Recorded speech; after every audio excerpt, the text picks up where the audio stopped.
ভালো থাকার কিছু উপায়। নাম্বার 1, কাউকে টাকা ধার দিবেন না। যদি আপনি কাউকে টাকা ধার দেন, তাহলে দেখবেন দিন শেষে আপনি ভালো থাকতে পারবেন না।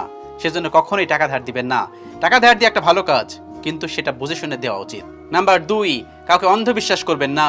কাউকে যদি আপনি অন্ধবিশ্বাস করেন, তাহলে দেখবেন দিন শেষে আপনি ঠকে যাবেন, আপনি ভালো থাকতে পারবেন না। সেজন্য কাউকে অন্ধবিশ্বাস করবেন না। নাম্বার 3, কারোর সাথে বেশি ভাব করবেন না। নাম্বার 4, ভালো থাকতে হলে সেজে কখনোই কারোর উপকার করবেন না। আপনি যদি কাউকে সেজে উপকার করেন, তাহলে দেখবেন আপনি দিন শেষে খারাপ হয়ে গেছেন। নাম্বার 5, অতিরিক্ত নিঃস্বার্থ হবেন না। আপনি যদি অতিরিক্ত নিঃস্বার্থ হন, তাহলে দেখবেন দিন শেষে আপনি ভালো থাকতে পারবেন না। সেজন্য অতিরিক্ত নিঃস্বার্থবান হবেন না। নাম্বার 6, মনের কথা সবাইকে বলবেন না। আপনি যদি আপনার ঘরের কথা সবাইকে বলে বেড়ান, মনের কথা সবাইকে বলেন, তাহলে দেখবেন আপনি দিন শেষে ভালো থাকতে পারবেন না। কারণ এই পৃথিবীর সবাই কিন্তু আপনার ভালো চায় না। নাম্বার 7, লোভী মানুষের সাথে বন্ধুত্ব করবেন না। যদি আপনি লোভী মানুষের সাথে বন্ধুত্ব করেন, তাহলে দেখবেন দিন শেষে আপনি ভালো থাকতে পারবেন না। নাম্বার 8, কৃপণ ব্যক্তির সাথে মিশবেন না।